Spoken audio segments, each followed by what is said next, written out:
Ben removed his fingers from the arms of his favorite chair when he realized he could feel the foam underneath them, on both armrests. A quick glance told him what he already knew. His pathological need to grab onto what he thought was hard had caused real damage in the form of torn upholstery. It is significant that he felt the sensation of the insides of his shelter before the pain from the incredible spasm of the muscles of his fingers. Probably because it was physical pain, and at the moment, physical pain was bullshit. He carefully raised his hands and with difficulty gained control of himself, placing his palms on his hands and holding them in that position. He smiled, considering this exercise good training for what would come next. Well, maybe not very much. This really couldn't happen. Adequate practice, he believed. Better than nothing. Regardless, those few seconds had to wait, because that was all he got before the front door finally creaked open and the golden rays of the morning sun streamed outside onto the toned figure of the woman standing there with key in hand, with such an expression on her pale, beautiful face, as if she was surrendering to prison to begin serving her sentence. Barbara's green eyes sparkled, and she absent-mindedly and carefreely brushed a strand of her fiery red hair out of them. The curls easily stayed in their new position behind the ear because they were still damp. They were damp because she had recently taken a shower. Ben had no doubt about that, and he had no doubt about why. "Where are the girls?" Barbara glanced with her stunning eyes past her husband onto the stairs, and the question sounded quietly, barely an audible whisper. Imperceptibly, unconsciously, one hand began to fiddle with the tight black dress that hugged those curves, as if she was subconsciously trying to remove the traces of her recent violence against him. Pointless, but she didn't stop. "Where are the girls?" Ben grabbed onto the false calm with such force that his armrests would be envied. "Are you sure this is what you want to ask? Or do they know what I did?" He saw it in her face. After 20 years of living side by side, it was easy to read my wife and understand that she really hoped that he didn't know what she did. He watched this trifling spark die. It was appropriate. "They are sleeping." Ben was generous in answering her question, more merciful than anyone else in history. "They went to bed thinking you had too much to drink and went to see Cynthia since she always provides the driver and her house is much closer to the event." He snorted. "I guess partly right? Well, that is, in terms of drinking. Where you fell..." He raised his palms to the ceiling and shrugged. "A one-room apartment draped in leopard print velvet? You know, I hate it when you're so sarcastic." Barbara pursed her lips and turned away from him, blushing with guilt. "Sorry, I didn't want to break down. It's difficult. I don't know what to say." Ben realized that he did too. "What can I say? The English language is rich, varied, and full of contexts." So he simply let the first thing that came into his mouth come out. "Was it worth it?" Barbara, staggering as if still drunk, walked over to the chair usually reserved for guests, sank helplessly onto it, and buried her face in her hands. Without looking up, she simply muttered, "I want to ask what the price is." Wow, the answer was wrong. "Damn it, Barb!" Ben barely managed to hold back an exclamation so as not to scream as he deserved.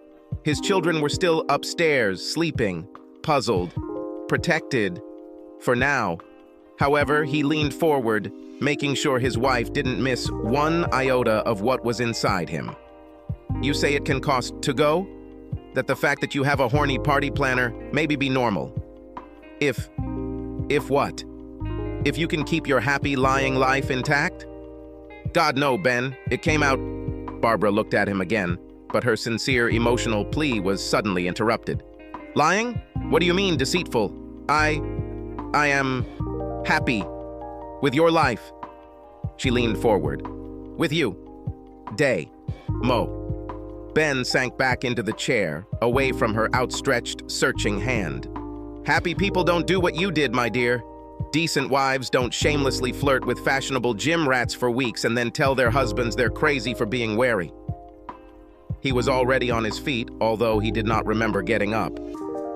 "Damn, Barb, when I first came to see how your project was going, support your loving wife."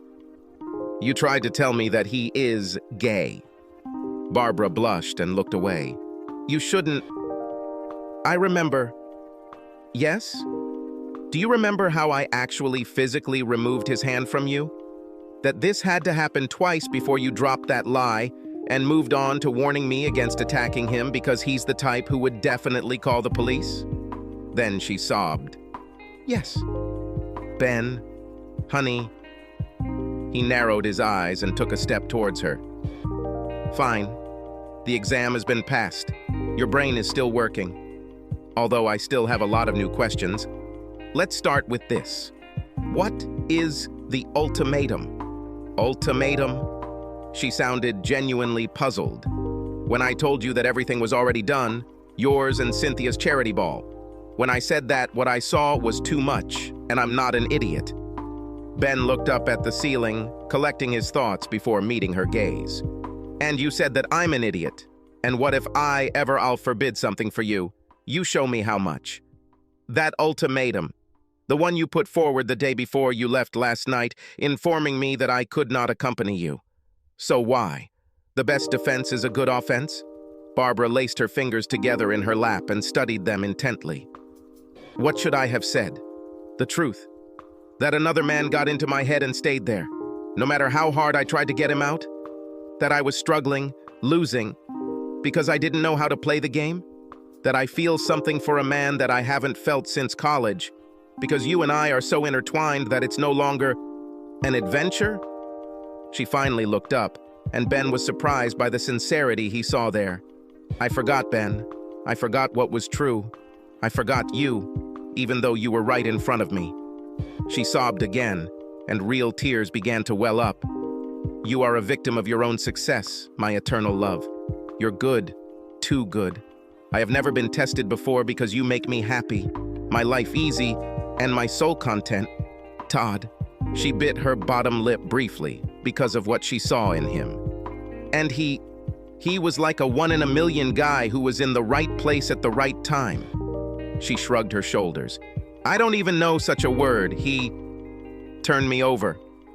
Flipped over? She shook her head. I don't know. Yes, flipped over. He figured out how to put me upside down and smash me. The redness of her cheeks told Ben that a sudden recent memory was coming too close to her words. And then he somehow shared the visual perception without being near his wife and her nightly gymnastics.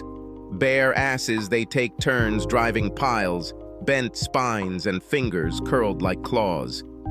I'm leaving. His coat somehow came off the hook and into his hand, and he took a step toward the still open front door before Barbara was on her feet. Are you leaving? What? Why? Where? She swallowed, trying to regain control of herself. Ben, stay with me. Please, I need... You need to? Ben stopped, but did not turn to her. That's the problem, isn't it? He turned his head just enough to catch her out of the corner of his eye. You know?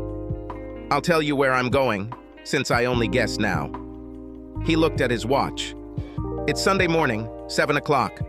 I'm going to let myself into the office, and since no one will be there, I can have the privacy to look through the employee roster and find Candace Tennant's address. Dandy! Candy? Barbara's voice sounded completely horrified. With fake ones, Ben, no. He laughed, shocked that he had it in him, even if it was with malicious intent. No, really? Do you forbid me? Interesting. You should think about this a little. In any case, I want to say that the invitation was sent to me more than a year ago. I have refused him so often that my appearance will be a real surprise. But hey, surprises are supposed to be fun. So why do you and I have to take them all? The last thing he heard before he was heard was some kind of howling croaking. It was supposed to be funny, but it wasn't funny at all. However, as he pulled out of his driveway, he was able to put things into perspective. For a 43-year-old man, no, for anyone. He was in great shape.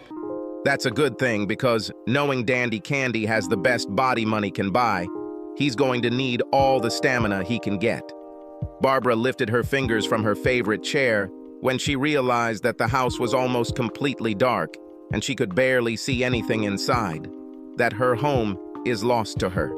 The cumbersome poetry of it all was also lost on her, because there was no room for it in her beautiful, flighty head.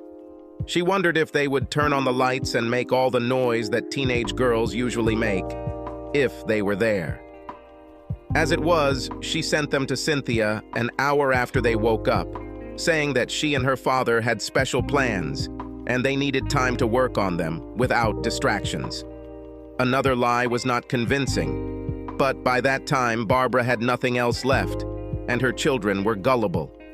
They trusted because they were good, and they were good because they were raised correctly by a wonderful father, and the mother, who didn't know which side to approach. After this, she returned home and settled down to wait. Barbara knew she had time, perhaps all day, because she knew Ben better than herself. I knew that he was doing exactly what he said, and doing it to the best of his ability. Damn Dandy Candy. It was her day.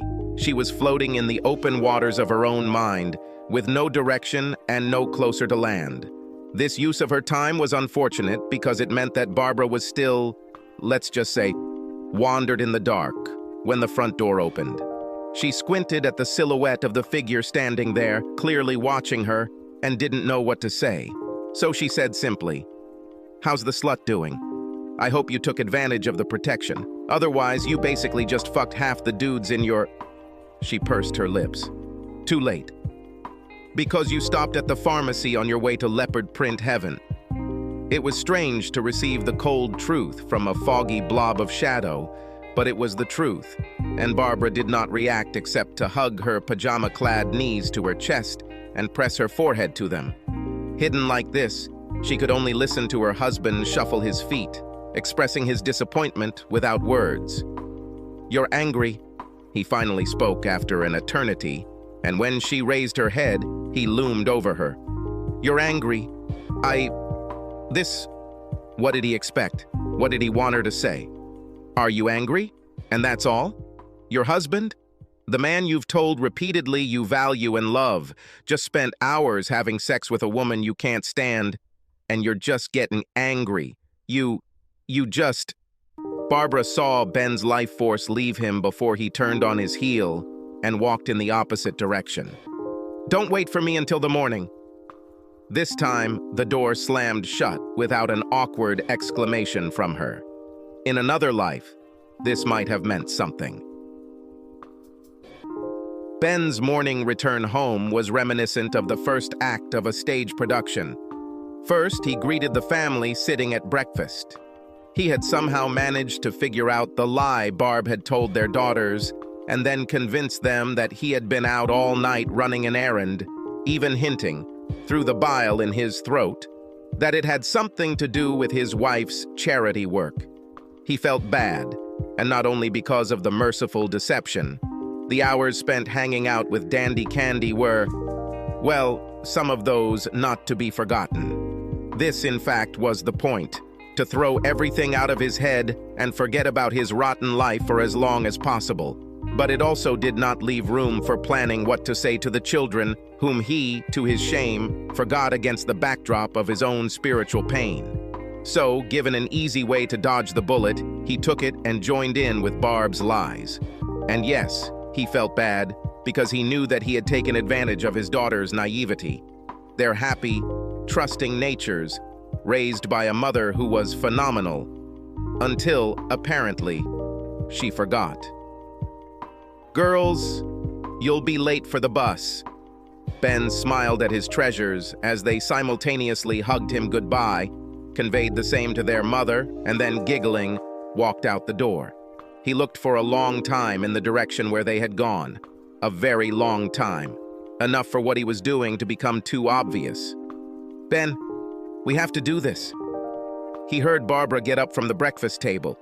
"I'm not angry and I'm not going to scream. I won't, I swear. I'm going to the living room now.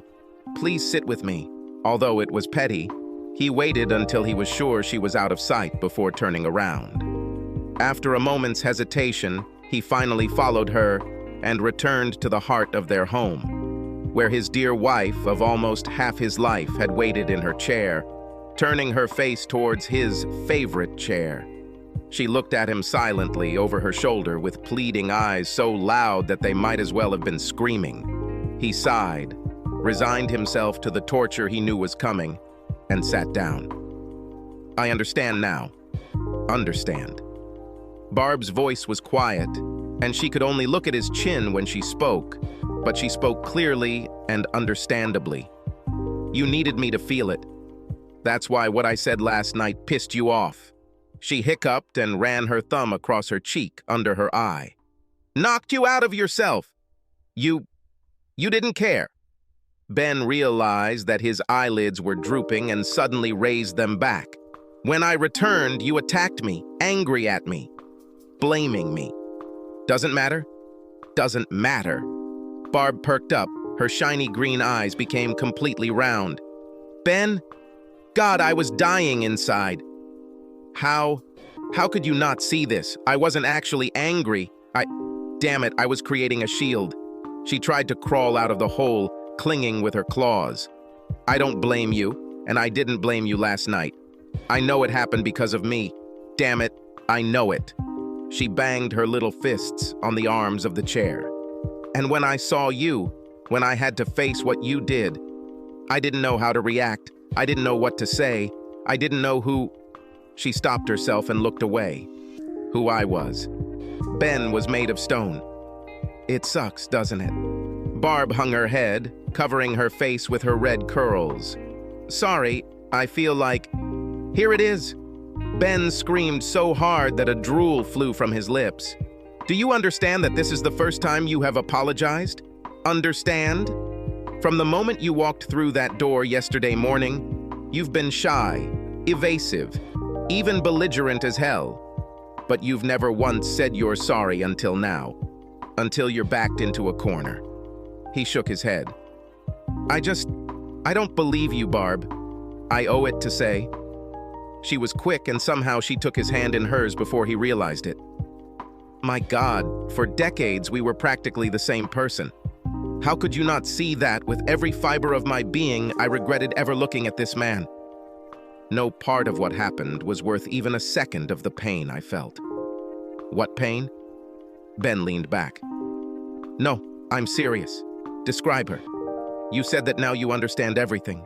Describe what kind of pain it is. He clenched his teeth. Revive her for me. It hurts to breathe. She didn't hesitate. Not for a moment. I was perfectly aware of every second, but for some reason it seemed that every second was passing at a speed of 1,000,000 miles per hour. Your chest is tense, squeezed. Ben looked up at her. It's a physical sensation, not something you're translating from a mournful love song you once heard. He winced. This is real pain. A small sob escaped Barbara's lips and she nodded. Torment. It feels like my body has aged 50 years in one day. My bones hurt. You did it. With both of us. I did it. This time she didn't hang her head. I never thought I could. I am not who I said I was. She swallowed. Even worse, I'm not who I thought I was. You. But you want me to... What? Forgiven? Does a person forgive the truck that ran over him? Barbara blinked at Ben. Then she blinked again. Can you really ask this question? Do I want you to forgive me? Ben?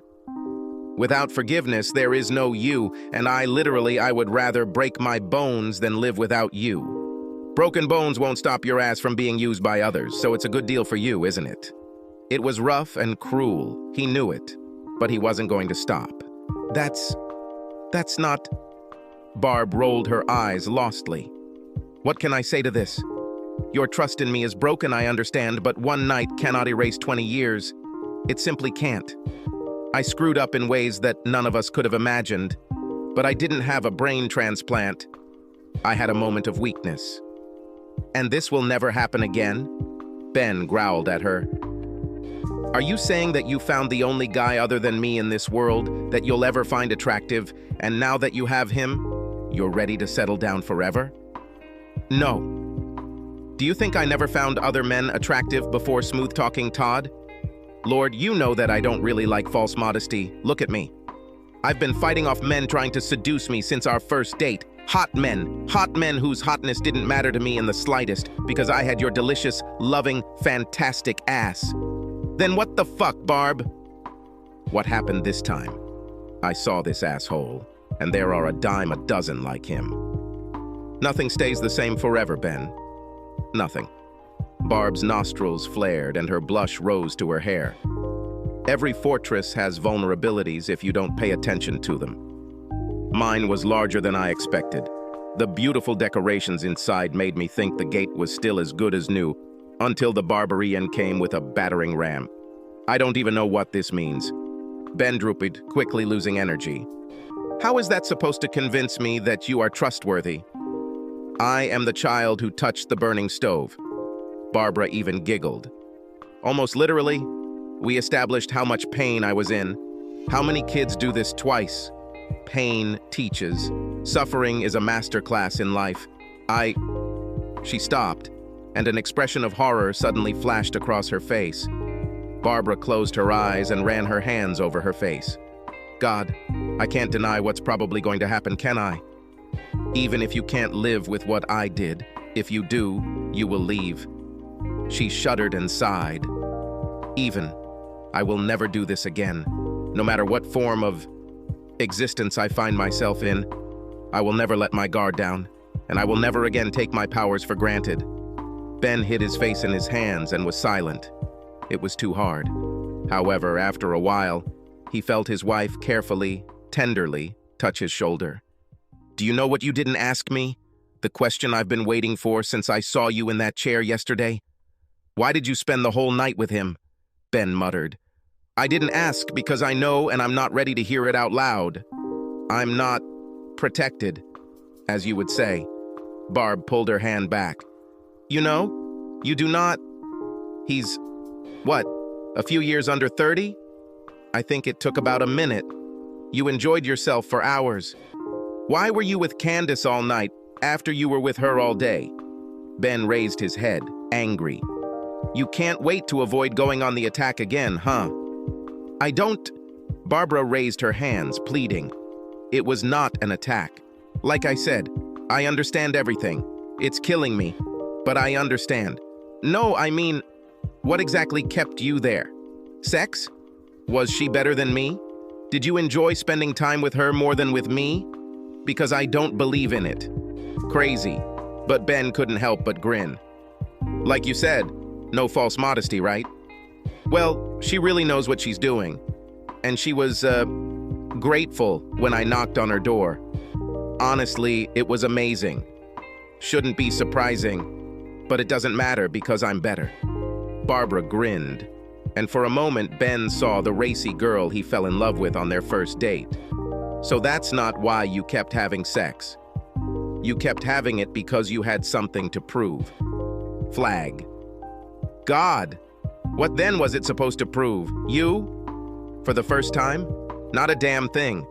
I was a slobbering idiot who let things fester for too long, held a grudge against my overly shrewd husband, and drank too much at the worst possible time. Hell, I barely remember driving to his house. She paused. And, yes, there was some kind of leopard print. Barb shook her head as if she'd heard a bad jokey. We had sex. He was sweating. It was good, I think. She shrugged, and it was fast, and I was on edge. Then, damn. Then the fog cleared, and I thought I had something to prove. I almost don't want to know. I can't imagine this will help. If you want, I'll keep it to myself. To hell, just say. Barbara nodded, but was silent for at least 20 seconds before she continued. I will never be able to express enough regret for what happened, but I feel it in every cell. I love you with all my being, but what I did that night wasn't because of you. No, not directly. She looked at her husband, and when he twirled his finger for her to continue, she nodded again. The first round was due to the pressure that was growing, as I already said. This is not an excuse, but it is a reason. Then, God, I'm sorry. Then the drinking stopped playing a role, and I realized with horror that I had cheated. With an asshole. At that moment, damn it, at that moment my panic and self-preservation took over, and I told myself that Todd was a master of seduction, that he must be the god of sex, and I simply found myself helpless before his spell. So when he egged you on for another round, are you really?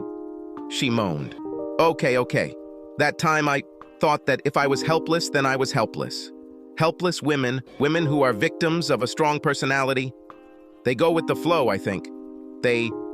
I don't know, they're subdued or some other crap. Too much melodrama, Barb.